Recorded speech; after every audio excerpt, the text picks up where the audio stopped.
قوة إلا بالله العلي العظيم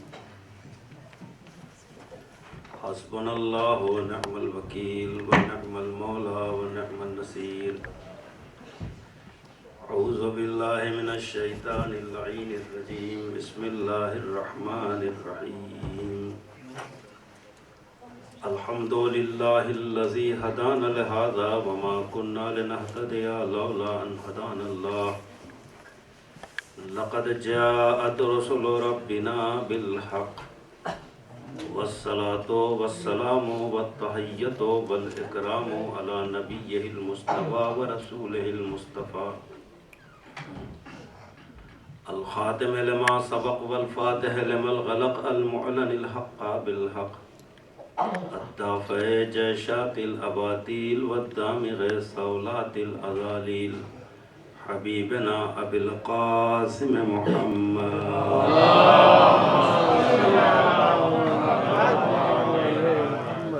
وعلى إطرته الطاهرة وذريته النجباء السعداء الذين أذهب الله عنهم الرجس وطهرهم تطهيرا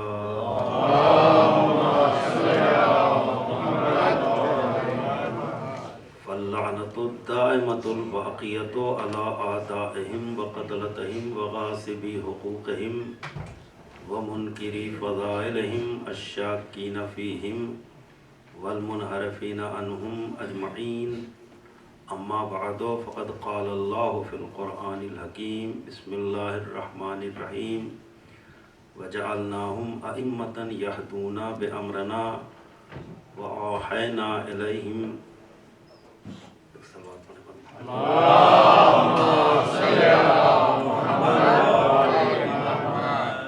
سے گزارش ہے کہ چند نام ہیں ان کی ارواح پاک کے لیے سورہ فاتحہ پڑھ دیں. میر غلام عباسی، میر غلام عباس، احمد اللہ بیگم، میر اسد اللہ، شاہدہ بیگم، امیر زادی، امیر پاشا، میر جعفر نواز، میر قاسم علی، شہزادی بیگم، جانی بیگم، میر مظفر اور جملہ مومنین و مومنات کی ارواح پاک کو سورہ فاتحہ. بسم اللہ الرحمن الرحیم.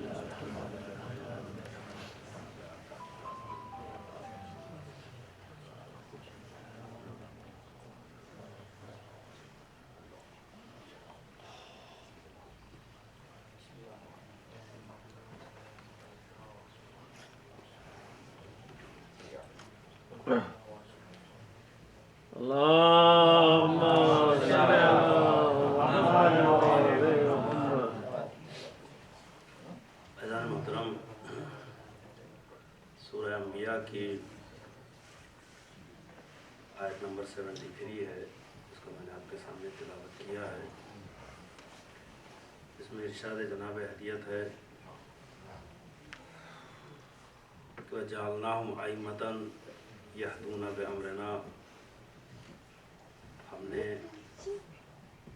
ائمہ بھیجے ہیں قوموں کی طرف، اور ان کا کام یہ ہے کہ وہ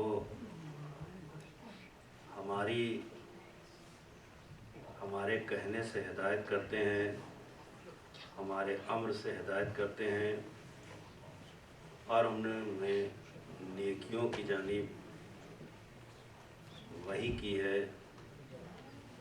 کہ وہ لوگوں سے یہ بتائیں کہ نماز کو قائم کریں، اقامت صلاۃ و ایتاء الزکوٰۃ وکونوا لنا عابدین، اور وہ سب کے سب ہمارے عبادت گزار بندے ہیں.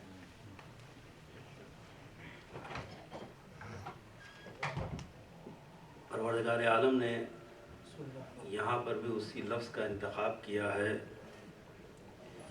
کہ وَجَعَلْنَاهُمْ أَئِمَّةً، ہم نے ائمہ بنائے ہیں اور ان کو ہم نے اس دنیا میں بھیجا ہے. یہدون بامرنا، وہ جو بھی ہدایت کریں گے اپنی طرف سے ہدایت نہیں کریں گے بلکہ ہمارے امر سے ہدایت کریں گے.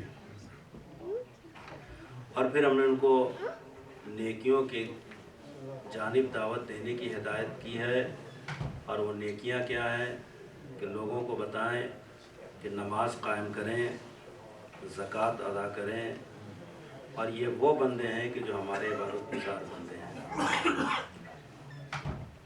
ایک بہت واضح میسج اس آیہ کریمہ میں یہ دیا جا رہا ہے کہ ہمارے ذہن میں کبھی یہ شبہ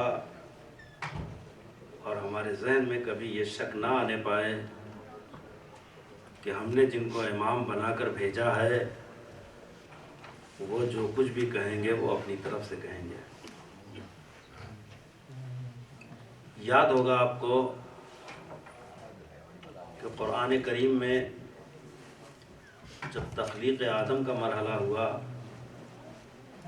پروردگار نے ارشاد فرمایا انی جاعل فی الارض خلیفہ، میں اگر اسی لفظ کو آپ کے سامنے رکھوں، اور اتفاق سے یہ لفظ اردو میں استعمال ہوتا ہے کہ میں زمین پر خلیفہ جاعل کرنے والا ہوں، یعنی بنانے والا ہوں، تو پروردگار نے ابتدا میں یہ بتا دیا کہ اگر خلیفہ بھی آئے گا تو ہمارا بنایا ہوا ہوگا، نبی آئے گا ہمارا بنایا ہوا ہوگا، رسول آئے گا ہمارا بنایا ہوا ہوگا۔ تو یہ کیسے ممکن ہے کہ ہم جن کو امام کہ جو امام بن کر آئے وہ ہمارا بنایا ہوا نہ ہو؟ تو یہ سارے وہ سلسلے ہیں کہ جو پروردگار کی طرف سے بنائے گئے ہیں، اور اسی لیے سورہ جمعہ میں پروردگار عالم نے جب پیغمبر اسلام کی تعریف کی تو کہا کہ ہم نے ایسا رسول بنا کر بھیجا جو آیتوں کی تلاوت کرتا ہے، نفسوں کو پاکیزہ کرتا ہے، قرآن و حکمت کی تعلیم دیتا ہے، جبکہ لوگ کھلی ہوئی گمراہی مبتلا تھے۔ وآخرین منہم لما یلحقوا بہم وہو العزیز الحکیم، اور یہ تعلیمات پیغمبر صرف اسی دور کے لیے نہیں ہے کہ جب جاہلانہ دور تھا، بلکہ یہ ملحق ہو جائے گی ان قوموں کے لیے بھی جو اس کے بعد آنے والی ہیں۔ وآخرین منہم لما یلحقوا بہم وہو العزیز الحکیم ذالک فضل اللہ یؤتیہ من یشاء واللہ ذو الفضل العظیم، اس لیے کہ یہ اللہ کا فضل ہے، اللہ جسے چاہتا ہے نبی بناتا ہے، جسے چاہتا ہے رسول بناتا ہے، جسے چاہتا ہے امام بناتا ہے، جسے چاہتا ہے خلیفہ بناتا ہے، اس لیے کہ وہ صاحب فضل عظیم ہے۔ اس مختصر سی تمہید کو اگر آپ پیش نظر رکھیں تو یہ بات سمجھ میں آ جائے گی کہ جہاں پر مسئلہ لوگوں کے بنانے کا ہوگا وہ اور ہوں گے، اور جہاں پروردگار عالم نے بنا کر بھیجا ہوگا وہ اور ہوں گے۔ اور عزیزو، اس مرحلے پر اس بات کو بھی ہمیں سمجھ لینا چاہیے کہ نبی کسے کہتے ہیں، رسول کسے کہتے ہیں، اور امام کسے کہتے ہیں۔ نبی اسے کہتے ہیں جو پروردگار سے لے، رسول اسے کہتے ہیں کہ جو امت کو دے، اور امام اسے کہتے ہیں کہ جو نبی نے دیا ہے اس کو بچائے۔ یہ تین مرحلے ہیں، اور ان تین مراحل کو ہمیں بہرحال سمجھنا ہے تاکہ یہ پورا ہدایت کا جو سلسلہ ہے وہ واضح ہو سکے۔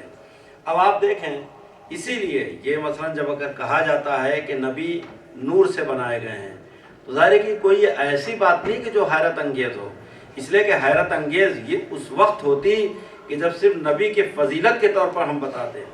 یہ فضیلت نبی نہیں ہے، یہ ضرورت نبی ہے۔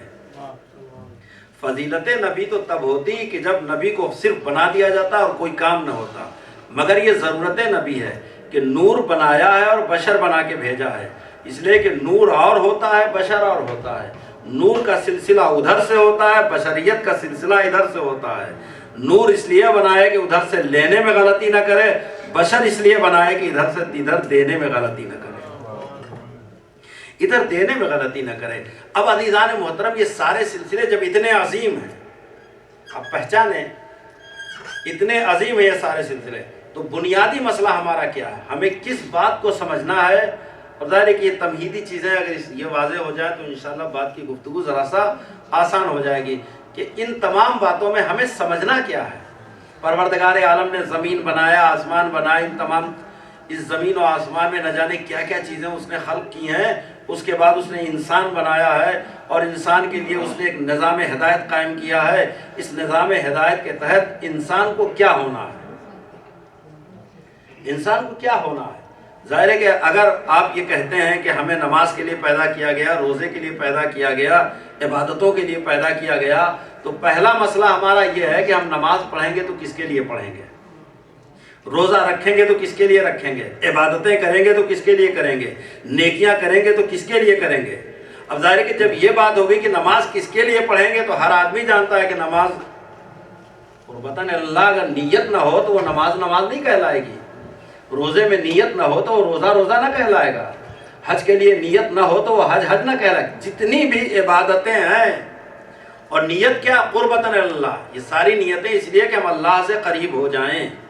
تو جب اللہ سے قریب ہونے کے لیے سارا سلسلہ ہے تو مسئلہ یہ ہے کہ جب تک اس کی معرفت نہ ہوگی تب تک کسی عبادت کا کوئی فائدہ نہ ہوگا۔ اس لیے کہ عبادت بندہ بننا، عبادت گزار بننا، عابد بننا، عبد بننا، یہ کوئی معمولی مسئلہ نہیں ہے، یہ کوئی آسان مرحلہ نہیں ہے، بلکہ میں اور زیادہ آسان بنا کر اپنی گفتگو آپ کے سامنے پیش کروں تو آپ کے ذہن میں یہ بات تو ہے کہ نبوت ایک بڑا عہدہ ہے، رسالت ایک بڑا عہدہ ہے، امامت ایک بڑا عہدہ ہے، اور ظاہر ہے کہ یہ ہے، اس میں کوئی شک نہیں ہے۔ لیکن عزیزان محترم، اگر فرض کر لیں کہ رسالت بہت بڑا عہدہ ہے تو پروردگار رسول کسے کہتے ہیں؟ ہمارے رسالہ بھی لفظ اردو میں استعمال کی جاتی ہے کہ یہ رسالہ ہے، جس کو آپ میگزین کہتے ہیں، اس کو عربی اور اردو میں رسالہ کہتے ہیں۔ تو رسالے کا مطلب کیا ہوا؟ کہ بھیجنا، کسی چیز کا بھیجنا۔ پروردگار کہتا ہے هو الذی بعث فی الامیین رسولا منہم، وہ ہے کہ جس کو ہم نے رسول بنا کر بھیجا۔ تو عزیزان محترم، چاہے جتنی عزیز شے ہو، اگر ہم اسے بھیجیں گے تو اپنے سے دور کریں گے، قریب نہیں ہوگی۔ بھیجنے کا جو مفہوم ہے وہ یہی ہے۔ ایک شے جو بہت عزیز تھی، ہمارے پاس اب تک تھی، اور ہم نے اپنے عزیز ترین کو دینا چاہا تو ظاہر ہے کہ جب بھیجیں گے تبھی اس تک پہنچے گی۔ کوئی شے ہے آپ بھیجنا چاہتے ہیں کہیں، آپ پاکستان بھیجنا چاہتے ہیں، انڈیا بھیجنا چاہتے ہیں، تو ظاہر ہے کہ کل تک وہ آپ کے پاس تھی، اب آپ نے اس عزیز شے کو کہیں بھیج دیا تو دوری ہوئی کہ نہیں ہوئی، ایک فاصلہ ہوا کہ نہیں ہوا۔ تو آپ سمجھ لیں کہ رسالت کہتے ہیں کسی چیز کو دور کرنے کو، مگر عبدیت کسے کہتے ہیں؟ وہ بھی قرآن نے واضح کر دیا، سبحان الذی اسری بعبدہ لیلا من المسجد الحرام الی المسجد الاقصی الذی بارکنا حولہ لنریہ من آیاتنا۔ وہ پروردگار ہے کہ جو اپنے بندے کو لے کر گیا تاکہ وہ اپنی نشانیاں دکھائے، مسجد حرام سے مسجد اقصی تک، اور پھر وہاں سے اس بلند مقام تک لے گیا، لنریہ من آیاتنا، تاکہ وہ اپنی نشانیوں کو اسے دکھائے۔ تو اب آپ پہچان لیں کہ رسالت کہتے ہیں دور بھیجنے کو، اور عبدیت کہتے ہیں اپنے قریب بلانے کو۔ تو عبدیت اور رسالت کے اس فرق کو ہم محسوس کریں کہ کتنا بڑا۔ تو جو عبادت کرتا ہے اسے عبد کہتے ہیں، جس کی عبادت کی جاتی ہے اسے معبود کہتے ہیں، اور جو رابطہ عبد و معبود کے درمیان ہوتا ہے اسے عبادت کہتے ہیں۔ یہ پورا سیٹ اپ ہے، اس کو سمجھنا ہے ہمیں، اور اس بات کو ہمیں پہچاننا ہے۔ ذرا سی اس منزل پہ یہ دقیق بات ہے، لیکن بہرحال آپ صاحبان علم ہیں، صاحبان فن ہیں، صاحبان کمال ہیں، اور اس بات کو آپ اچھی طرح سے محسوس کر سکتے ہیں کہ یاد رکھیں کہ جب تک ہمیں معرفت پروردگار نہ ہوگی اس نماز کا کوئی فائدہ نہیں ہے، ان عبادتوں کا کوئی فائدہ نہیں ہے۔ لیکن یہ ہماری مشکل ہے کہ معرفت خدا ہو ہی نہیں سکتی ہے جب تک معرفت امام نہ ہو۔ معرفت خدا ممکن نہیں ہے۔ میں آپ کے سامنے عرض کرتا ہوں، چونکہ میں نے یہ بات کہی ہے تو میں دلیل بھی آپ کے سامنے رکھتا ہوں۔ معرفت خدا ممکن نہیں ہے کہ جب تک معرفت امام نہ ہو۔ اس لیے عزیزان محترم کہ معرفت ہمیشہ وہی کرائے گا کہ جو معرفت کے راستوں سے واقف ہو۔ مجھے آنا تھا آستانے میں، راستہ نہیں معلوم تھا۔ برادر عزیز حیدر مجھے لینے کے لیے گئے، میں نے کہا آپ کے ساتھ جا تو رہا ہوں، ایسا تو نہیں کہ آپ کہیں ہمیں اور لے جائیں؟ کہا نہیں قبلہ، مجھے راستہ معلوم ہے آستانے کا۔ تو اب میں نے اعتبار کیا ان کے اوپر تو یہاں تک پہنچا۔ تو اصول کیا کہتا ہے؟ اصول یہ کہتا ہے کہ ہمیشہ اس کے پیچھے چلنا چاہیے کہ جسے راستے معلوم ہوں۔ جسے راستے معلوم نہیں ہوں گے وہ بہت خطرناک ہے، گمراہ کر دے گا، اور صرف ہمیں گمراہ نہیں کرے گا، خود بھی گمراہ ہوگا، اور جو ساتھ میں جائے گا اسے بھی گمراہ کرے گا۔ دو خطرے ایک ساتھ ہیں۔ تو اب عزیزان محترم، جب ہم یہ بات کہتے ہیں کہ معرفت امام ضروری ہے، تو اس بنیاد پر یہ بات کرتے ہیں کہ جو یہ کہتا معبود سارے حجابات ہٹا دیے جائیں پھر بھی ہمارے یقین میں فرق نہ آئے گا، یعنی معرفت کی وہ منزل ہے کہ لو کشف الغطا لمزد، تو یقینا تو ہمارے یقین میں اضافہ نہ ہوگا جو یقین کی اس منزل میں ہے، تو ظاہر ہے کہ اس کی معرفت ہو تاکہ وہ ہمیں ملے۔ اور میں بالکل انوکھی بات شاید آپ کے سامنے رکھوں، اس زاویہ نظر سے آپ دیکھیں تو آپ کو احساس ہوگا کہ یہ کون سا مقام ہے۔ یاد رکھیں معرفت خدا دو عنوان سے ہے، ایک معرفت ذات خدا ہے اور ایک معرفت صفات خدا ہے۔ معرفت ذات خدا یہ ناممکن ہے، یہ ممکن ہے ہی نہیں کہ کوئی ذات خدا کی معرفت حاصل کر سکے۔ مجھے آپ پہچانتے ہیں، میں ماشاءاللہ سے 4 سال سے یہاں مجلس میں پڑھ رہا ہوں اور بہت سے چہرے ہیں کہ جنہیں میں پہچانتا ہوں۔ آپ کے ساتھ بیٹھا، آپ نے میری مجلس سنی، میں آپ کے سامنے بیٹھا، آپ نے اپنی باتیں مجھے بتائیں، میں نے آپ کے سامنے کھانا کھایا، یہ ساری چیزیں ہوئی کہ نہیں؟ بہت حد تک میں آپ حضرات کو پہچانتا ہوں۔ تو یہ پہچاننا تب ہوگا جب قربت ہو، یہ پہچاننا تب ہوگا۔ عزیزو اگر ذات پروردگار کی معرفت کی بات ہے تو اللہ کے علاوہ کوئی دوسری ذات ہے ہی نہیں کہ معرفت ہو سکے۔ اسی لیے کہا جاتا ہے کہ تصور اور خیال بھی خدا کی ذات کا نہیں کیا جا سکتا، اس لیے کہ تصور بھی آپ کریں تو ایک مقام پر جا کر تصور بھی رک جاتا ہے، ایک مقام پر جا کر خیالات بھی رک جاتے ہیں۔ بس جس جگہ تصور و خیالات رک جائے وہ جگہ محدود کہلاتی ہے، اور اللہ کی ذات لامحدود ہے۔ تو معرفت کیسے ہوگی؟ اب مسئلہ جو معرفت کا ہے وہ صرف صفات کا مسئلہ ہے۔ ایک صلوات پڑھیں پر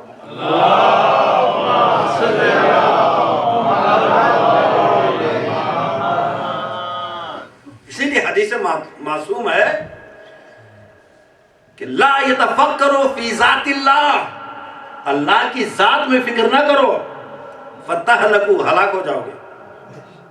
اللہ کی ذات میں نہیں۔ اب مسئلہ کیا رہ جاتا؟ معرفت کا مسئلہ کہاں سے معرفت ہو سکتی ہے؟ کا صفات سے معرفت ہو سکتی ہے۔ تو دو مسئلے ہیں، ایک ذات خدا اور ایک صفات خدا۔ اب صفات خدا ہیں کیا؟ صفات سے معرفت خدا ہو سکتی ہے۔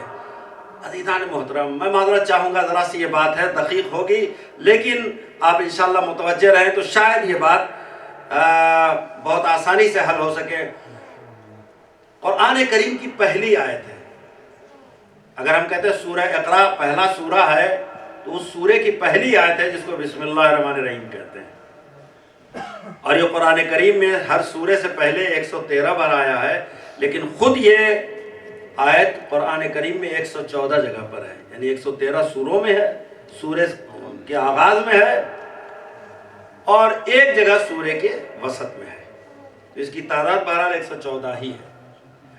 اس میں پروردگار عالم نے بسم اللہ الرحمن الرحیم، آپ نے دیکھا ایک حرف استعمال کیا ہے اور 4 اسم استعمال کیے ہیں، اس لیے کہ بے حرف ہے، اسم خود اسم ہے، اللہ بھی اسم ہے، رحمان بھی اسم ہے، رحیم بھی اسم ہے۔ تو پروردگار عالم نے ایک حرف استعمال کیا ہے۔ اب اس حرف کی کتنی اہمیت ہو جاتی ہے کہ یہی وہ حرف ہے جو چاروں اسم کو ملا دیتا ہے، جو چاروں اسم کو ملا دیتا ہے۔ تو اس حرف کی کتنی اہمیت ہے، اگر لفظ بے نہ ہو اس آیت کریمہ میں تو یہ چاروں اسم مل نہیں سکتے، اللہ الگ، رحمان الگ، رحیم الگ، خود اسم الگ۔ تو وہ بے جو ہے وہ ملاتا ہے اس سارے اسما کو، اور اسی لیے آپ جانتے ہیں کہ اس بے کے بارے میں کیا کہا جاتا ہے کہ مولا کائنات نے ارشاد فرمایا کہ اس بے کے نیچے جو نقطہ ہے وہ میں ہوں، یعنی قرآن کو پھیلا دیا جائے تو علی کہا جائے، علی کو سمیٹ دیا جائے تو قرآن کہا جائے۔ اور اس کے بعد اللہ ہے، اسم ہے، اللہ ہے، رحمان ہے، رحیم ہے۔ خداوند کریم نے قرآن کریم میں جو اپنے اسما استعمال کیے ہیں وہ بے سبب نہیں استعمال کیے ہیں، جہاں بھی استعمال کیا مصلحت کے تحت استعمال کیا ہے۔ ایسا نہیں کہ اس نے کہہ دیا بس ایک بات کہہ دیا، جہاں بھی وقت نہیں ہے، لیکن آپ دیکھیں مثلا سورہ جمعہ ہی میں یسبح للہ ما فی السماوات و ما فی الارض الملک القدوس العزیز الحکیم. تو بے سبب نہیں استعمال کیا، اس نے سبب کے تحت کہ وہ اللہ جو ملک ہے، وہ ہے جو قدوس ہے، وہ ہے جو عزیز ہے، وہ جو ہے حکیم ہے. ملک کا مطلب کیا ہوا کہ کائنات کی ہر چیز اس کی ملکیت ہے. زمین اس کی ملکیت، آسمان اس کی ملکیت، چاند اس کی ملکیت، سورج اس کی ملکیت، پہاڑ اس کی ملکیت، دریا اس کی ملکیت، ہم اور آپ سب اس کی ملکیت ہے. وہ مالک ہے، ہم مملوک ہیں. وہ بنانے والا ہے، ہم اس کی مخلوق ہیں. تو اب اس ملکیت کو آپ پہچانیں. اس نے اپنی بہت بڑی صفت بیان کری ہے کہ ہم مالک ہیں، سب کچھ ہماری ملکیت ہے. آپ نے ملکیت کا اندازہ لگایا. بڑی خوبصورت گھڑی آپ نے لگائی ہے، بڑا اچھا موبائل آپ کے پاس ہے. ہمارے ملکوں کے جو حالات ہیں آپ کے پیش نظر ہیں. ہم یہاں سے بہترین موبائل لے کر گئے، بہترین گھڑی پہن کر گئے. ہم نے اپنے پیسے سے خریدا ہے. ہم جاب کرتے تھے، وہاں سے ہم نے پیسہ پیمنٹ کیا. ہماری ملکیت ہے کہ نہیں ہے؟ مگر جیسے ہی ہم نے فون کرنے کے لیے اپنے جیب سے نکالا، کسی نے دیکھا اور لا کے ایک پستول ہماری کنپٹی پر رکھ دیا. ہمیں دے دو، توجہ کر رہے ہیں، ورنہ ہم تمہیں مار دیں گے. آپ کیا کریں گے؟ ملکیت تو آپ کی ہے. ملکیت آپ کی ہے کہ نہیں ہے؟ آپ کیا کریں گے؟ کہا جان بچ جائے اسے دے دو. جان کی حفاظت واجب ہے نا. جان بچ جائے اس کو دے دو. اب عزیزوں پہچانے، ہم اپنی چیزوں کے مالک اسی طرح سے ہیں کہ جان کا خطرہ ہو تو اپنی چیز کسی اور کو دے دیتے ہیں اور اس سے لے بھی نہیں پاتے. وہ ایسا مالک ہے کہ بنانے پر بھی اختیار رکھتا ہے اور اس کے بعد بھی اختیار رکھتا ہے. اس لیے دو لفظ استعمال کی جاتی ہیں، ایک علت ایجاد اور ایک علت بقا. دو چیزیں ہیں. اس دنیا میں بہت سے لوگ ہیں جو کہتے ہیں ہم نے بھی دنیا کو بنایا، ہم نے بھی بہت سی چیزیں بنائی ہیں. یہ مائک کسی نے بنایا ہے، یہ موبائل کسی نے بنایا ہے، یہ گھڑی کسی نے بنائی ہے. ایسا ہے کہ نہیں ہے؟ لیکن عزیزو جس نے یہ بنایا ہے وہ اب زندہ نہیں رہ گیا. جس نے موبائل بنایا تھا وہ بھی زندہ نہیں رہا. جس نے گھڑی بنائی تھی وہ بھی زندہ نہیں رہا. ایسا ہے کہ نہیں ہے؟ تو بنانے والے صرف بنانے پر اختیار رکھتے ہیں، باقی رکھنے پر اختیار نہیں رکھتے ہیں. لیکن اس کا کمال کیا ہے کہ وہ بنانے پر بھی اختیار رکھتا ہے اور بچانے پر بھی اختیار رکھتا ہے.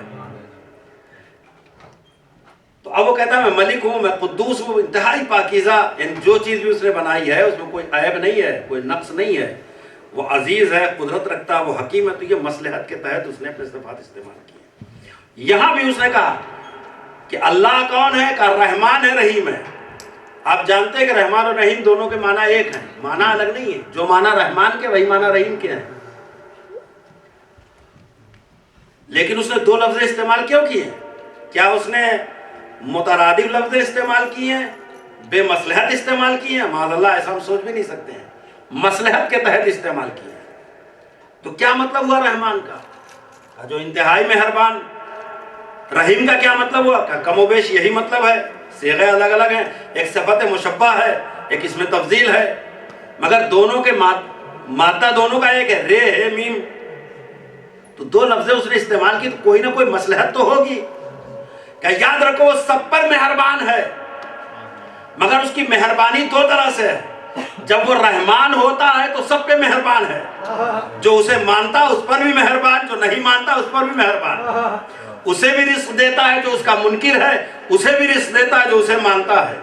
اسے بھی تمام آسانیاں فراہم کرتا ہے، جو نہیں مانتا اسے بھی آسانیاں فراہم کرتا ہے جو مانتا ہے. اگر نمرود کو دیتا ہے تو ابراہیم کو بھی دیتا ہے، فرعون کو دیتا ہے تو موسیٰ کو بھی دیتا ہے. ایسا ہے کہ نہیں ہے؟ دو کیفیتیں ہیں. تو عزیزان محترم، اس کی مہربانیاں، کچھ مہربانیاں بغیر استحقاق کے ہیں اور کچھ مہربانیاں استحقاق کے ساتھ ہیں. تو کہتا ہے جب استحقاق کے بغیر دیتا ہے تو رحمان ہے، اور جب استحقاق کے ساتھ دیتا ہے تو رحیم ہے. بس دنیا میں جو نعمتیں دیتا ہے تو رحمان ہے، آخرت میں جو دیتا ہے تو رحیم ہے. ظاہر ہے کہ اس کے جزیات بہت سے ہیں. اگر وقت رہا تو انشاءاللہ کچھ چیزیں آپ کی خدمت میں پیش کروں گا، اور یہ مسلسل 4 مجلسوں میں شاید ہماری گفتگو اسی طریقے سے ہو. مگر میں چاہتا تھا یہ بھی ایک فکر ہے اور یہ بھی ایک سننے والی چیز ہے، اس پر بھی ہماری توجہات ہو۔ میں جانتا ہوں کہ ذاکری کی جو طریقے ہیں اس سے ذرا سا الگ یہ گفتگو ہوتی ہے، تو آپ پہچانے عزیزان محترم کہ ایک ذات خدا ہے اور ایک صفات خدا ہے۔ ذات خدا کو کوئی پہچان نہیں سکتا، مسئلہ صفات خدا کا ہے۔ صفات خدا کا، ہم نے زمین دیکھی تو سمجھ گئے کہ کوئی ہے بنانے والا، ہم نے آسمان دیکھا تو سمجھ لیا کوئی بنانے والا ہے، باقی چیزیں دیکھی تو ہم نے بنانے والا سمجھ لیا۔ اب مسئلہ یہ ہے کہ کچھ صفات ہیں جو پروردگار میں پائے جاتے ہیں، پروردگار کے جتنے صفات ہیں اس کی ذات سے الگ نہیں ہیں، توجہ کریں گے، جتنے بھی صفات ہیں اس کی ذات سے الگ نہیں ہیں۔ اگر ہم علم حاصل کریں گے تو عالم کہلائیں گے، اس کے علم الگ نہیں ہے کہ حاصل کرے تو عالم کہلائے گا۔ ہم طاقت و قوت پیدا کریں گے تب بہادر کہلائیں گے، اس کے یہاں اس کی ضرورت نہیں ہے، اس لیے کہ اس کے صفات اس کی ذات سے ملحق ہیں، اس کے صفات اس کی ذات سے ملے ہوئے ہیں۔ لیکن عزیزوں مشکل یہی ہے کہ ہم اس کی ذات کو نہیں پہچان سکتے، تو اگر اس کی ذات کو نہیں پہچان سکتے تو اس کے صفات کو کیسے پہچانیں؟ ہم کیسے سمجھیں کہ اس کا علم اس معیار کا ہے؟ ہم کیسے سمجھیں کہ اس کی طاقت اس معیار کی ہے؟ ہم کیسے سمجھیں کہ اس کا کمال اس معیار کا اسی لیے تو ہم نے کچھ ذوات مقدسہ کو پیدا کیا ہے۔ ان کا علم دیکھو میرا علم سمجھو، ان کی قدرت دیکھو میری قدرت سمجھو، ان کا فن دیکھو ہمارا فن سمجھو، اسی لیے تو ہم نے ان کو پیدا کیا ہے۔ اور جب ہم نے پیدا کیا ہے تو بڑی شان کے ساتھ ہم نے ان کو امام بنا کر بھیجا ہے تاکہ ان کے صفات کو دیکھتے جاؤ اور صفات پروردگار کو سمجھتے جاؤ۔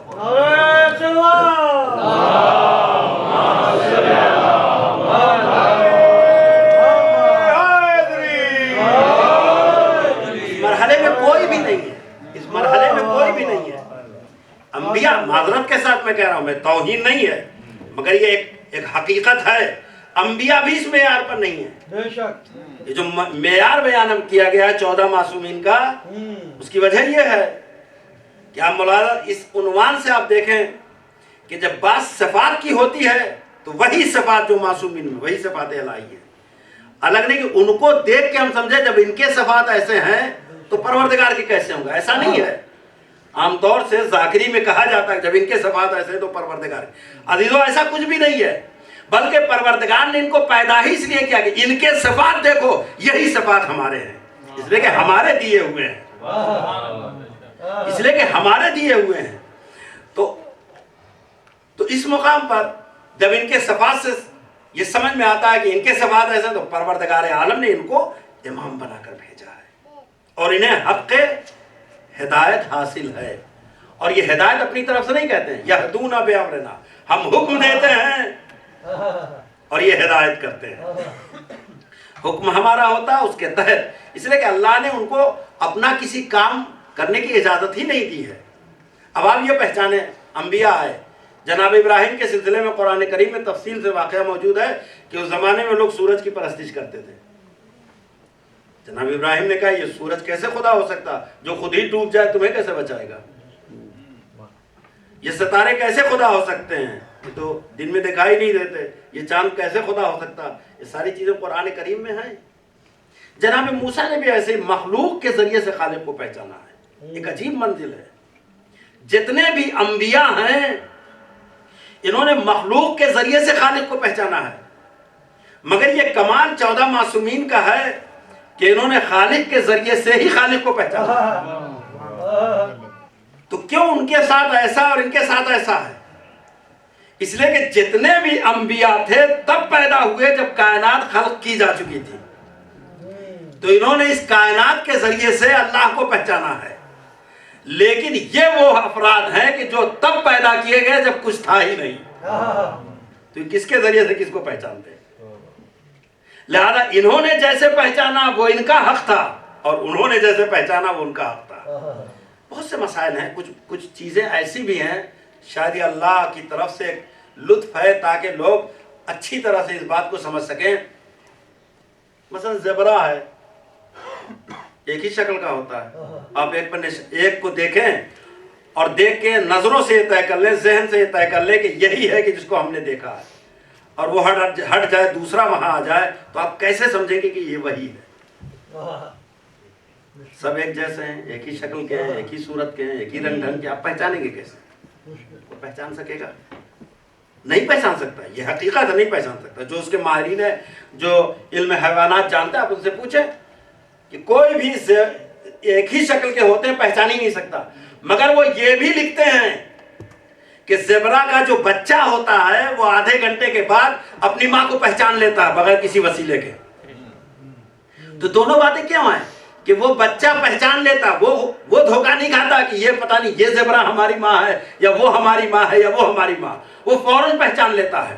تو ہم میں اور اس میں کیا فرق ہے؟ ہم میں اور اس میں یہ فرق ہے کہ ہم وسیلے سے اسے پہچانتے ہیں، وہ بغیر وسیلے کے پہچانتا ہے، اس لیے کہ وہ جہاں رہا ہے وہاں وسیلے کی کوئی ضرورت نہیں ہے۔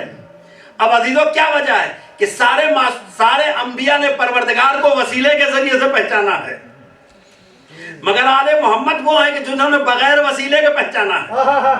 اب کوئی یہ پوچھے کہ پہلے نور الہی خلق ہوا، یعنی پہلے نور الہی تھا یا نور محمد تھا، یہ کون بتائے گا؟ ہے کسی کے پاس کوئی علم کہ کوئی بتائے؟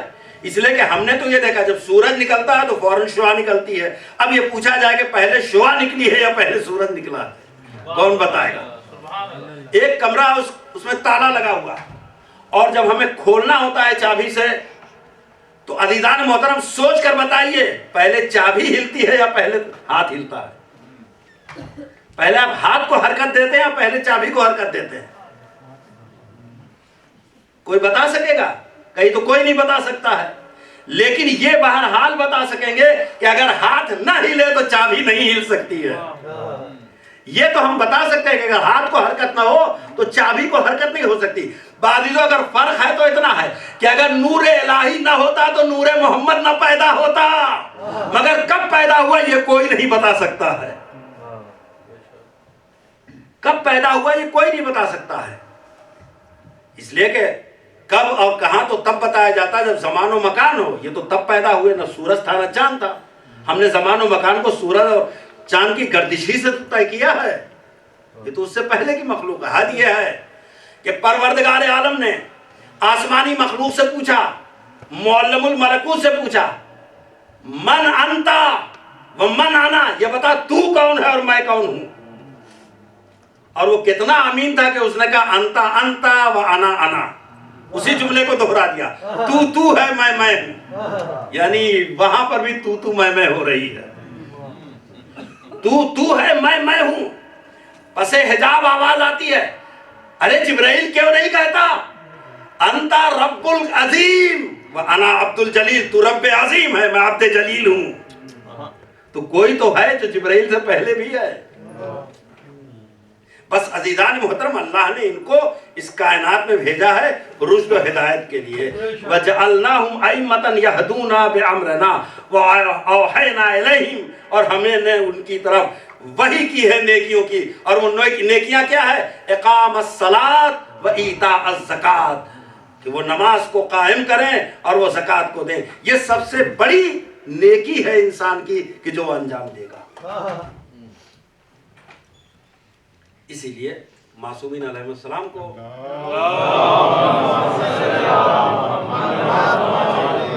پروردگار عالم نے تب پیدا کیا جب کائنات میں کچھ بھی نہ تھا، ایک سناٹا تھا۔ ہماری دنیا کا دستور یہ ہے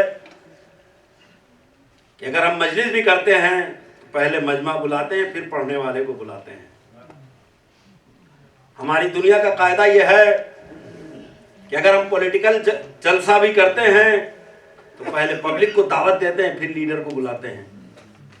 دنیا کا یہ دستور ہے، لیکن نہ جانے کون سی وہ سنت ہے جو پروردگار نے قائم کی ہے کہ کائنات میں کچھ بھی نہیں ہے مگر آدم کو بھیج دیا۔ سبحان اللہ۔ معبود ابھی تو کوئی پیدا بھی نہیں ہوا ہے، ابھی آدم کو کیوں بھیج دیا؟ جب لوگ آ جائیں تو پھر آدم کو بھیج، آواز قدرت آئے گی۔ اگر ہم نے پہلے لوگوں کو بھیج دیا ہوتا تو لوگ کہتے ایک دور تو کم سے کم ایسا تھا کہ پڑھنے والے موجود تھے، پڑھانے والا کوئی نہ تھا، علم حاصل کرنے والے موجود تھے، علم دینے والا کوئی نہ تھا، منزل تک جانے والے موجود تھے، منزل تک لے جانے والا کوئی نہ تھا۔ ہم نے حکمت الہی اور سنت الہی کا تقاضا یہ تھا کہ اس نے عدم کے سناٹے کو راہنما سے توڑا ہے، راہ پیما سے نہیں۔ کائنات کا وجود اول راہبر کو بنایا ہے، راہرو کو نہیں، تاکہ دنیا اس چیز کو پہچان لے جب کائنات میں کچھ بھی نہ تھا تو نمائندہ پروردگار تھا، اور جب کائنات میں کچھ بھی نہ ہوگا تو الہی نمائندے ہوں گے۔ کتنا کریم ہے وہ پروردگار۔ اس نے انسان کو پیدا کیا تو انسان کی ضرورتوں کو اس سے پہلے خلق کیا ہے۔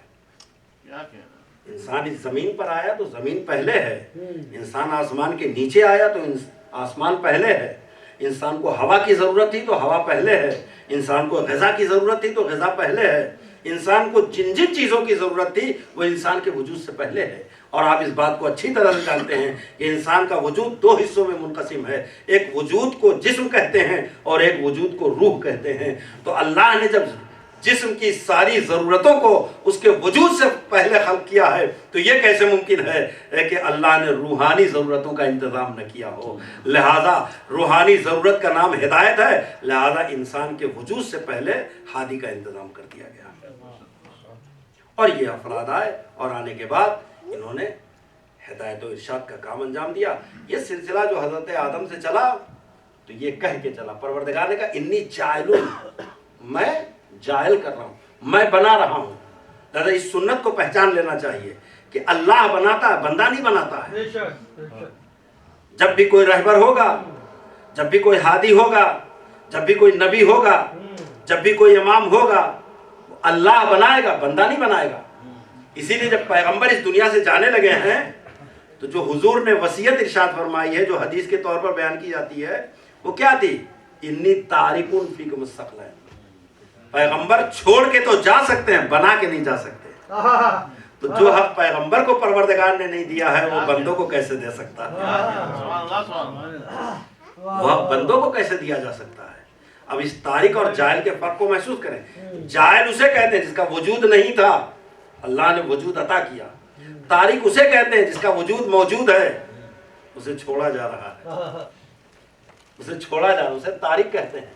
پیغمبر یہ نہیں کہتے کہ میں بنا کے جا رہا ہوں، پیغمبر کہتے ہیں میں چھوڑ کے جا رہا ہوں۔ اس بنانے اور چھوڑنے کے فرق کو آپ محسوس کر لیں تو بات واضح ہو جائے گی۔ پروردگار کہتا ہے میں خلیفہ بنانے والا ہوں، اور یہاں کہتا ہے کہ میں نے آئمہ کو بنایا۔ تو عزیزان محترم، امام بنانا بھی خدا کا کام ہے، نبی بنانا بھی خدا کا کام ہے، خلیفہ بنانا بھی خدا کا کام ہے، امام بنانا بھی خدا کا کام ہے۔ اور اب حضور ارشاد فرماتے ہیں پہچانو میں ان کو چھوڑ کر جا رہا ہوں۔ کیوں چھوڑ کر جا رہے ہیں حضور؟ کیا ضرورت ہے چھوڑنے کی؟ آپ کے بعد تو ہدایت و ارشاد کا سلسلہ ختم ہو رہا ہے، آپ آخری نبی ہیں، آپ کے بعد ضرورت نہیں ہے کہ کوئی نبی آئے، اس لیے پروردگار نے آپ کو آخری نبی کہا ہے۔ کہ یاد رکھو آدم سے جو سلسلہ ہم تک چلا تھا وہ بنا لا الہ الا اللہ کا سلسلہ تھا، اور ہمارے بعد جو سلسلہ چلے گا وہ بقائے لا الہ الا اللہ کا سلسلہ۔ اب تک جتنے تھے وہ بنانے والے تھے، اب جو سلسلہ چلے گا وہ بچانے والوں کا سلسلہ چلے گا، اور بچانے والوں کا سلسلہ اس لیے ضروری ہے کہ بگاڑنے والوں کا سلسلہ موجود ہے۔ جب تک بگاڑنے والے موجود رہیں گے تب تک بچانے والے بھی موجود رہیں گے، اس لیے ان کو چھوڑ کے جا رہا ہے۔ کتنا اہتمام کیا، انی تارکن فیکم الثقلین، میں دو چیزیں چھوڑ کر جا رہا ہوں۔ ثقلین تسمیہ کا صیغہ۔ میں اگر آپ سے کہوں کہ میں جا تو رہا ہوں مگر ممبر اور مائک چھوڑ کر جا رہا ہوں تو آپ تو کہیں گے نا کہ آپ لے کر کب آئے تھے جو چھوڑ کر جا رہے ہیں؟ پہلے تو یہ ثابت کرے کہ آپ لے کے آئے تھے، پھر یہ بات طے ہوگی کہ آپ چھوڑ کر جا رہے ہیں۔ میں لے کر ہی نہیں آیا تھا تو یہ کہنے کا حق نہیں ہے۔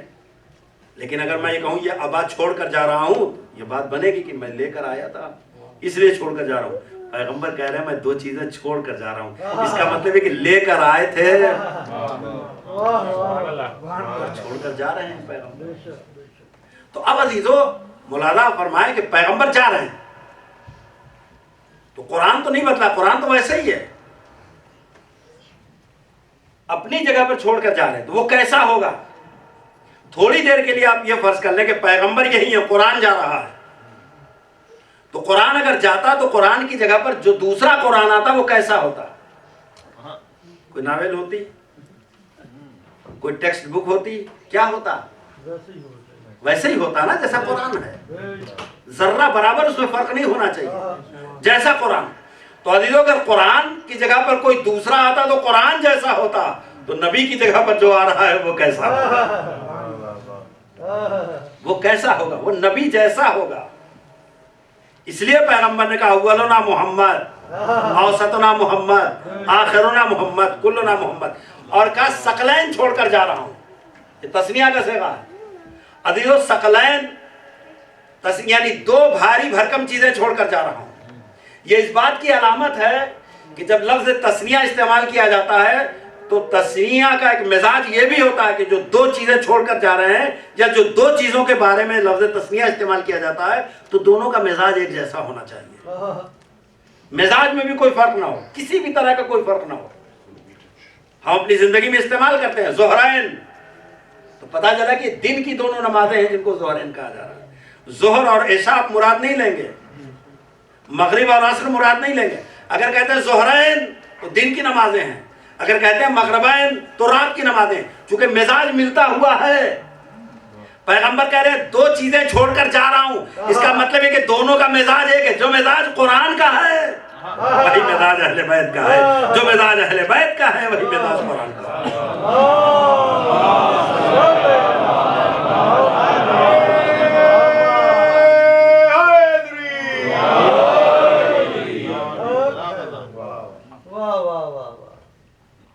بات طولانی نہ ہو جائے, گفتگو کے بہت سی شاخیں ہیں یہاں پر جو آپ کے سامنے پیش کی جا سکتی ہیں, مگر آپ پہچانیں کہ یہی وہ چیز ہے جس سے ہماری وابستگی ہے. اس میں سے کسی بھی چیز کو, قرآن کو چھوڑ کر اہل بیت کا دامن پکڑ لیں بھی نجات نہیں ہے, اور اہل بیت کو چھوڑ کر قرآن سے وابستہ ہو جائیں تب بھی نجات نہیں ہے. اس لیے کہ دونوں سے وابستگی ہونا چاہیے, اور یہ دونوں چیزیں ہمارے لیے وسیلہ ہیں. بہت سے لوگوں نے بات کو بدلنے کی کوشش کیا ہے, تفسیروں کو بدلنے کی کوشش کیا ہے, اور کسی نے کہا نہیں وسیلہ یہ نہیں ہے, وسیلہ تو نماز ہے. کسی نے کہا وسیلہ تقویٰ ہے. مگر آپ ملاحظہ تو فرمائیں خدا قرآن کریم میں کیا کہتا ہے. جب نماز کی بات آتی ہے تو امام شافعی کا ایک بڑا مشہور شعر ہے, اور کہتے ہیں کہ اے آل محمد ان لم یصلی علیکم لا صلاۃ لہ, اگر آپ پر صلوات نہ پڑھی جائے حالت نماز میں تو نماز بیکار ہے. وہ یہ نہیں کہتے ہیں کہ مثلا شک پیدا ہو گیا اب آپ نماز احتیاط سے کام لے لیں, نماز شک پڑھ لیں, اس طرح کی کوئی بات نہیں کرتے. نماز آپ کی بیکار ہے, آپ کو پھر سے نماز پڑھنا ہے. اگر آپ پر حالت نماز میں صلوات نہ پڑھی جائے. اب وہ شرک و بدعت کے جو فتوے لگاتے ہیں وہ کہاں ہے؟ اگر نماز صرف خدا کے لیے ہے تو صلوات کا ذکر کیوں نماز میں ہو رہا ہے؟ اسی نماز میں تو یہ بھی کہا جا رہا ہے. آپ دیکھیں نماز صرف خدا کے لیے ہے. یہ ایسے بہروپیے ہیں کہ جو نہ قرآن کو مانتے ہیں نہ اہل بیت کو مانتے ہیں, کسی کو بھی نہیں مانتے ہیں. آپ کہتے ہیں نماز خدا کے لیے ہے, میں مانتا ہوں نماز خدا کے لیے ہے, لیکن اسی نماز میں تو ہے کہ اشہد ان لا الہ الا اللہ و اشہد ان محمدن عبدہ و رسولہ. تو عزیزان محترم اسی نماز میں تو پیغمبر کا تذکرہ ہے, اور صرف ایک ذکر نہیں, یہ بندے بھی ہیں رسول بھی ہیں, دونوں عہدہ بتایا جا رہا ہے کہ جب امت کے پاس جائیں تو رسول ہیں, جب ہمارے پاس آئیں تو بندے ہیں. دونوں باتیں بتائی جا رہی ہیں. تو اب یہ شرک کہاں رہا؟ اب کوئی نہیں کہتا کہ شرک ہے. تو جو شرک کا فتویٰ لگاتے ہیں ان سے میں اتنا کہنا چاہتا ہوں, آپ زیادہ پریشان نہ ہو. دو ہی صورت ہے, یا تو آپ نماز پڑھنا چھوڑ دیں یا شرک کہنا چھوڑ دیں.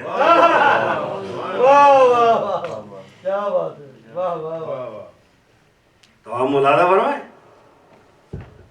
کہ اگر نماز میں صلوات نہ پڑھی جائے, شافعی صاحب کہتے ہیں یا آل محمد ان لم یصلی علیکم لا صلاۃ لہ, اگر حالت نماز میں آپ پر صلوات نہ پڑھی جائے تو بیکار ہے, وہ کنڈم ہے. ایسی کوئی گنجائش نہیں کہ نماز احتیاط سے کام لے لیں یا آپ شکیات نماز کے کسی مسئلے کو فالو کر لیں, سجدہ سہو کر لیں, ایسی کوئی بات نہیں انہوں نے کہی ہے. اور قرآن کہتا ہے کہ یا ایھا الذین آمنوا, اے صاحبان ایمان, اتقوا اللہ, تقوی اختیار کرو, وابتغوا الیہ الوسیلہ, اور وسیلہ تلاش کرو. بناؤ نہیں, تلاش کرو. تلاش گمشدہ چیز کو کیا جاتا ہے. ملاحظہ کریں, صاحبان ایمان تقوی اختیار کرو. اگر تقوی وسیلہ ہے تو یہ کیوں کہا جا رہا تقوی اختیار کرو؟ وابتغوا الیہ الوسیلہ، اس میں ایمان بھی ہے، تقوی بھی ہے، سبھی کچھ تو آ جاتا ہے. اس کے بعد کہا جاتا وسیلہ تلاش کرو. بھئی تقوی تو نمازی کو کہتے ہیں نا. ایمان مومنین جو ہیں صاحبان ایمان ہیں، تو مومنین سے کہا جاتا ہے کہ تقوی اختیار کرو اور وسیلہ تلاش کرو. بناؤ نہیں، وسیلہ تلاش کرو. تو اس کا مطلب یہ کہ نہ نماز وسیلہ ہے اور نہ تقوی وسیلہ ہے. تو وسیلہ ہے کیا؟ ایک کتاب ہے، بڑی مشہور کتاب ہے، فضائل مرتضوی، اور اس کے لکھنے والے ایک سنی عالم ہیں ملا صالح. انہوں نے ظاہر ہے کہ اس میں کوئی بہت زیادہ تفصیل دلیل وغیرہ نہیں پیش کرنی، اسی واقعے کو سماعت کر لیں تاکہ آپ کی زحمت تمام ہو. اس میں وہ ارشاد فرماتے ہیں، ایک واقعہ نقل کرتے ہیں کہ مکے کی زندگی کا ایک واقعہ ہے، اور پیغمبر اسلام کا یہ طریقہ تھا. انہوں نے واقعہ شروع کرنے سے پہلے لکھا ہے کہ وَمِنْ عَادَتِهِ وَمِنْ سِیرَتِهِ، یہ حضور کی عادت بھی تھی، یہ حضور کی سیرت بھی تھی. اب بیچارے پتہ نہیں عادت کو سیرت سے الگ سمجھتے ہوں گے یا سیرت کو عادت سے، اس لیے دونوں کا تذکرہ کیا ہے. میں تو ان سب کو سیرت پیغمبر ہی سمجھتا ہوں، عادت نہیں سمجھتا. کہتا ہے وَمِنْ عَادَتِهِ وَمِنْ سِیرَتِهِ، پیغمبر کی عادت تھی، پیغمبر کی یہ سیرت تھی کہ جب کوئی مکے میں پریشان ہوتا تھا اور وہ پیغمبر کے پاس آتا تھا اور کہتا تھا حضور میں بہت پریشان ہوں، میرے حق میں دعا کیجئے، تو رحمت للعالمین اس وقت جتنے بھی لوگ تھے مسلمان ہو گئے تھے ان کو جمع کرتے تھے اور ہاتھوں کو بلند کرتے تھے کہ اللہم، کہتے تھے پالنے والے اس کی مدد کر، اللہم انصر، پالنے والے اس کی مدد کر. اور کہتے یعنی اللہ منصور فلاں ابن فلاں بحق علی ابن ابی طالب. تو سب چڑ جاتے تھے کہ یہ علی کے نام سے کیوں دعا کی جا رہی ہے. لیکن ابھی مکے میں وہ جسارت نہیں پیدا ہوئی تھی کہ پیغمبر سے کھل کے اپنی دشمنی کا اظہار کرتے. زیادہ خاموش تھے کہ چلے ٹھیک ہے، کبھی علی بھی پریشان ہوں گے تو دیکھتے ہیں پیغمبر کیسے کس کے نام سے مدد کرتے ہیں. ہمیشہ پیغمبر اسلام جب بھی کوئی پریشان حال آتا تھا تو پیغمبر ہاتھوں کو بلند کرتے تھے اور کہتے تھے پالنے والے اس کی پریشانیوں کو دور فرما دے علی ابن ابی طالب کے وسیلے سے. اب مکے میں حضور جتنے دن بھی اس واقعے کے بعد رہے ہیں ایسا کوئی واقعہ پیش نہیں آیا کہ علی پریشان ہو. اب حضور نے مہاجرت فرمائی، مکے سے مدینے تشریف لے گئے. کہتے ہیں پہلا سال گزرا، دوسرا سال گزرا، تیسرا سال گزرا، چوتھا سال آیا. مسجد میں اصحاب بیٹھے ہوئے ہیں اور ایک بار مولائے کائنات داخل ہوتے ہیں، یا رسول اللہ میں بہت پریشان ہوں، لہذا میرے حق میں دعا کیجئے. تو اب سب نے ایک دوسرے کو کوہنی مارنا شروع کیا اور کہنے لگے اب مزہ آئے گا، جس کا انتظار تھا وہ وقت آ گیا. یعنی اسلام کے باقی کوئی بھی مسئلے ان کو یاد نہیں رہ گئے مگر یہ بات یاد تھی. تو ایک بار کہا یا رسول اللہ میں بہت پریشان ہوں، میرے لیے دعا کیجئے. پیغمبر نے سارے صحابیوں کو جمع کیا اور کہا اللہم اہد علی ابن ابی طالب، اللہم انصر علی ابن ابی طالب. تو لوگوں نے اپنی اپنی سانسیں روک لی، کہا آج یا تو ہمارے وسیلے سے دعا کی جائے گی یا ان کے وسیلے سے دعا کی جائے گی. ایک دوسرے کو کوہنی مار رہے تھے کہ یا ہمارا نام آئے گا یا آپ کا نام آئے گا. سب نے سانسیں تک اپنی روک لی تھی. ایک بار پیغمبر اسلام کہتے ہیں اللہم انصر علی ابن ابی طالب بحق علی ابن ابی طالب، پالنے والے علی کی مدد کر علی کے حق کے ذریعے سے. تو جن کے دلوں میں بات تھی، دل کی حالانکہ دل کے نیچے بات تھی، وہ ایک بار اڑ گئے اپنی جگہ سے اور کہے یا رسول اللہ یہ کیا بات ہوئی، ہم پریشان ہو تب بھی علی کا نام، علی پریشان ہو تب بھی علی کا نام. پیغمبر نے کہا تو کیا، تیری حیثیت کیا ہے؟ رسالت کو بھی جب کوئی پریشانی ہوتی ہے تو کہنا پڑتا ہے ناد علی مظہر نہ جائے.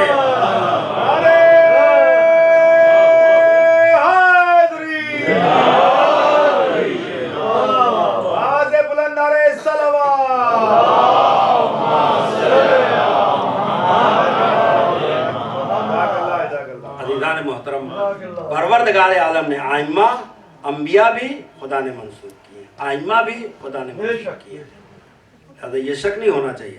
اور ظاہر ہے کہ اس لیے اللہ نے بھیجے ہیں تاکہ آپ صفات الہی کو ان کے اندر دیکھیں، یہ مظہر صفات الہی ہے، یہ نہیں ہے کہ ان کا علم ایسا ہے تو اللہ کا کیسا ہوگا۔ عزیزو ایسی کوئی بات ہی ہم نے دیکھا اور اس پر ہم نے کافی اسٹڈی کیا ہے، ہم نے اس پر کافی دقت نظر سے کام لیا ہے، کہیں پر بھی ایسا نہیں کہ انہیں دیکھیے جب یہ ایسے ہیں تو خدا کیسا ہوگا۔ اللہ نے اپنے صفات کا مظہر ان کو بنایا ہے، وہ صاحب علم ہے تو علم ان کے اندر تلاش کرو، وہ صاحب کمال ہے تو کمال ان کے اندر تلاش کرو، اس لیے کہ صفات الہی کا مظہر بن کر اللہ نے بنا کر ان کو دنیا میں بھیجا ہے، یہ ہے ان کا مقام اور یہ ہے ان کی منزلت۔ تو عزیزان محترم آپ پہچانیں کہ دین کا ذمہ دار پھر کون ہوگا، دین کا ذمہ دار کون ہوگا؟ جن کو اللہ نے اپنے صفات کا اور اپنے کمالات کا مظہر بنا کر بھیجا ہے، ظاہر ہے وہ دین کے ذمہ دار ہوں گے، اور ان کے دین پر اگر کوئی حرف آئے گا، کوئی وقت آئے گا تو کوئی اور نہیں اٹھے گا، یہی اپنے دین کو بچانے کے لیے اٹھے گا۔ لہذا پہچانے کہ دین کی ان کی نظر میں کتنی اہمیت تھی۔ ہاں اس کو سمجھنے کے لیے آپ کے سامنے مثالیں ہیں کہ باپ کو اپنے بیٹے سے کتنی محبت ہوتی ہے، بھائی کو اپنی بھائی سے کتنی محبت ہوتی ہے، بہن کو اپنے بھائی سے اور بھائی کو اپنی بہن سے کتنی محبت ہوتی ہے۔ یہ سمجھ لیں تو آپ کو اندازہ ہوگا کہ کون ایسا باپ ہے جو چھوٹے بچے کو کتنا چاہتا ہے۔ آپ دیکھیں جب آفس سے آتے ہیں کوئی 5-6 مہینے کا بچہ گہوارے میں ہو، آپ کو دیکھ کے جب ہاتھ پیر مارنے لگتا ہے تو کیا کیفیت آپ کی ہوتی ہے؟ آپ پڑھ کر اسے سینے سے لگا لیتے ہیں۔ لیکن دین کی بقا کے لیے مولا نے اپنے 6 مہینے کو اس طرح سے پیش کیا کہ جب وہ تیر سے شعبہ کا نشانہ ہو گیا اور اسے قبر میں لٹایا ہے تو مولا کہتے ہیں قبر میں اصغر کو رکھ کے شہ یہ فرمانے لگے، یہ تو آغوش لحد میں اور پیارا ہو گیا۔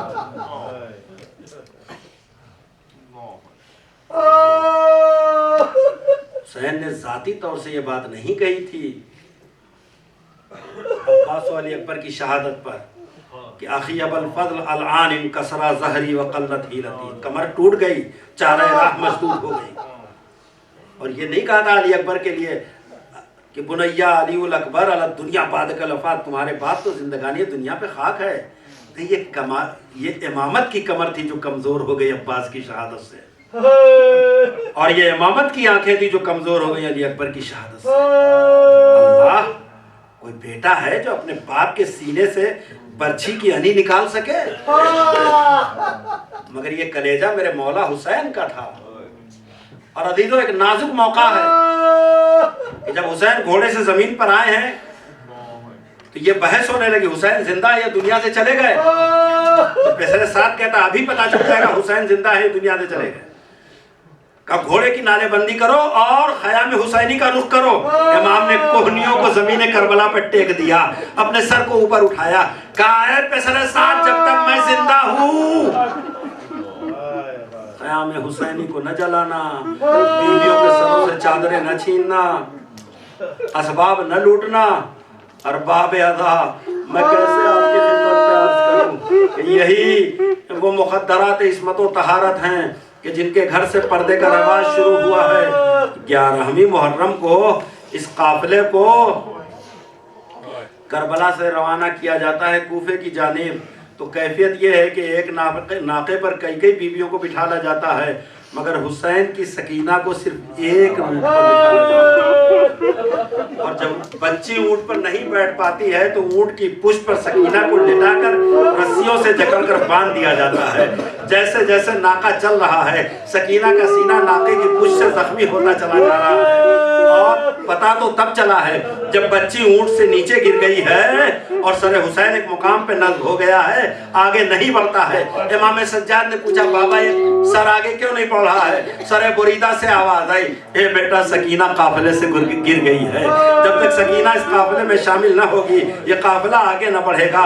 ایک بار زینب نے خود کو ناقے سے گرا دیا، ام کلثوم نے گرا دیا، ام رباب نے گرا دیا، دوڑ کر سکینہ کے ناقے کی طرف گئی۔ اب کیا دیکھا؟ مقتل میں جملہ موجود ہے کہ اونٹ کی پشت خون سے رنگین نظر آ رہی تھی۔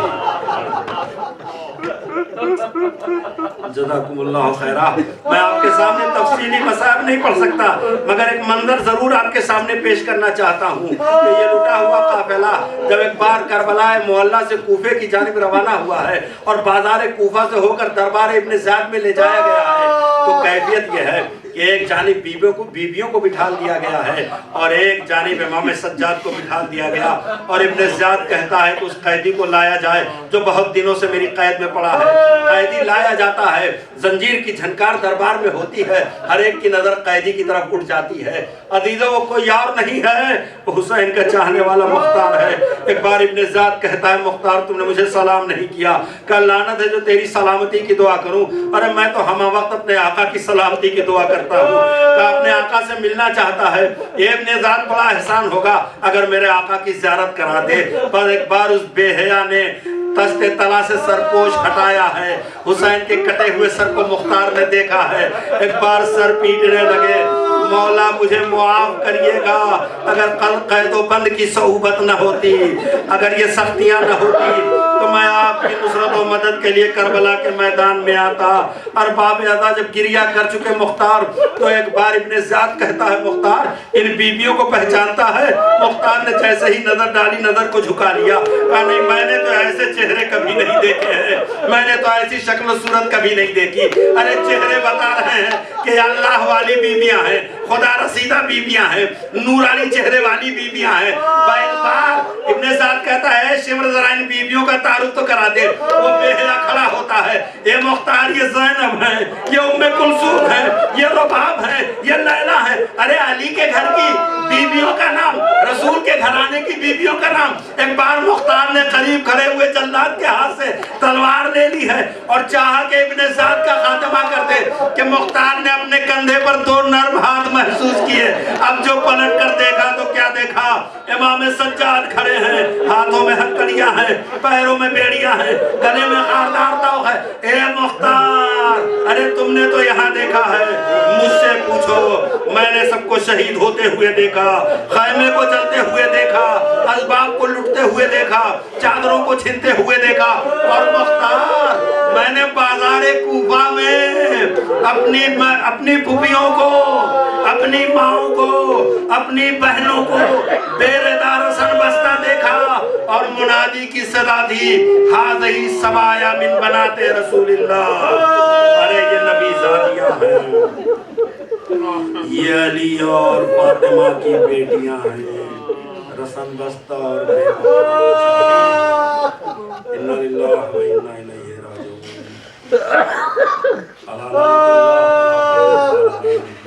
الہی بحق زہرا و ابیہا و بالہا و بنیہا، اور الہی مجید مشرف کو قبولیت عطا فرما، جو مومنین و مومنات یہاں تشریف فرما ان کی جملہ توفیقات میں اضافہ فرما، جملہ حاجات کو پوری فرما، بار اللہ پرچم اسلام کو سربلند فرما، پرچم کفر و شرک و نفاق کو سرنگو فرما، امام عالی مقام کے ظہور میں تعجیل فرما، ہمارے مرحومین کی مغفرت فرما، ان کے درجات کو بلند فرما، ان کے حسنات میں اضافہ فرما، ان کے سعیات کو درگزر فرما۔ ماتم حسین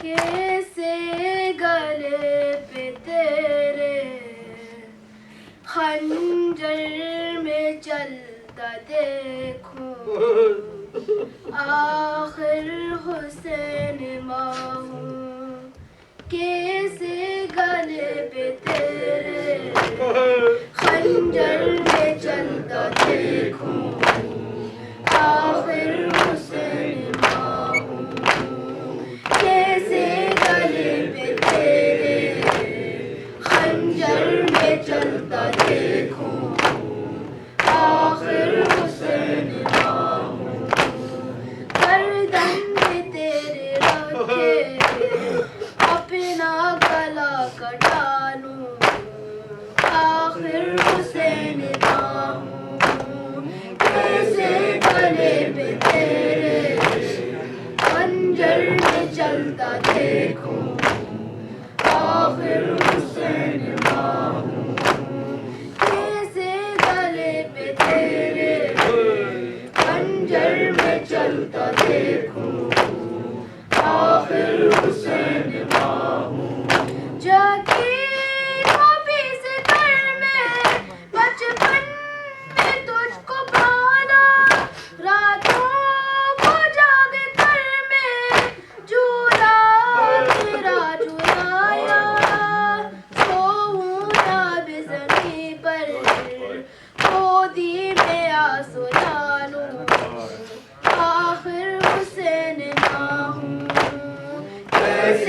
گلے پہ تیرے خنجر میں چلتا دیکھوں آخر حسین ماں ہوں تیرے گلے پہ تیرے خنجر میں چلتا دیکھوں آخر حسین ماں ہوں اکبر کو اپنے قیدی پہ کسی طرح اٹھایا چھوٹی لحد میں اصغر کو کسی طرح سلایا تمہاری بے کسی پر کیسے نہ خون بہا آخر حسین ماں ہوں کیسے گلے پہ تیرے خنجر میں چلتا دیکھوں آخر حسین ماں ہوں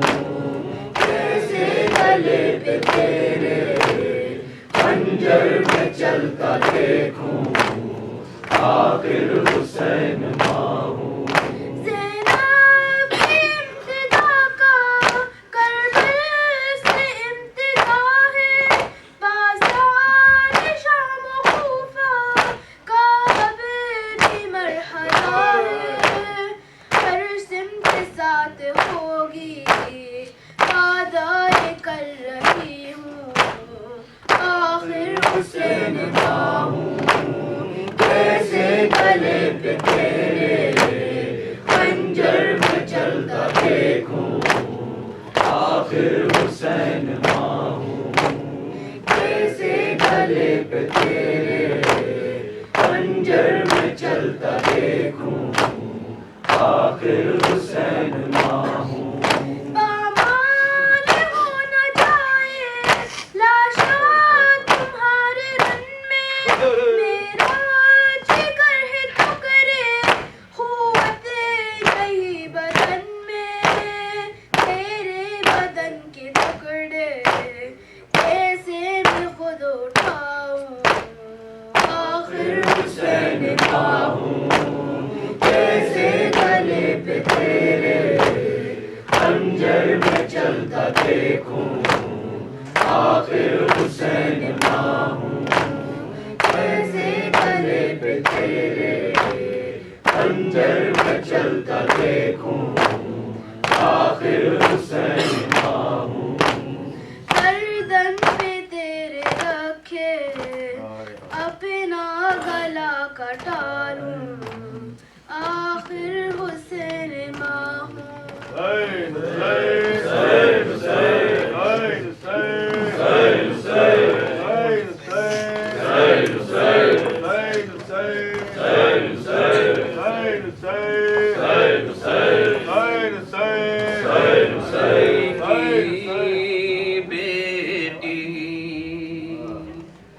فاتح کربل کی مددگار علی کی بیٹی فاتح کربل کی مددگار علی کی بیٹی فاتح کربل کی مددگار علی کی بیٹی دختر سید و سردار علی کی بیٹی فاتح کربل کی مددگار علی کی بیٹی فاتح کربل کی مددگار علی کی بیٹی صبر سے جس نے سہا ظلم و ستم کو ہر جا سر برہنا گئی کربل سے جو دربار جفا ہے وہی صاحب کردار علی کی بیٹی ہے وہی صاحب کردار علی کی بیٹی فاتح کربل کی مددگار علی کی بیٹی فاتح کربل کی مددگار علی کی بیٹی لہجہ شیر خدا نے جب کری ہے گفتار نے قطبوں سے اجاڑا ہے یزیدی کردار بن گئی غازی علمدار علی کی بیٹی بن گئی غازی علمدار علی کی بیٹی فاتح کربل کی مددگار علی کی بیٹی فاتح کربل کی مددگار علی کی بیٹی ایک جاموں پہ چلا پھیلا جب علامہ بس جب گر گئے سجا سفر کے دوران بن گئی غازی علمدار علی کی بیٹی بن گئی غازی علمدار علی کی بیٹی فاتح کربل کی مددگار علی کی بیٹی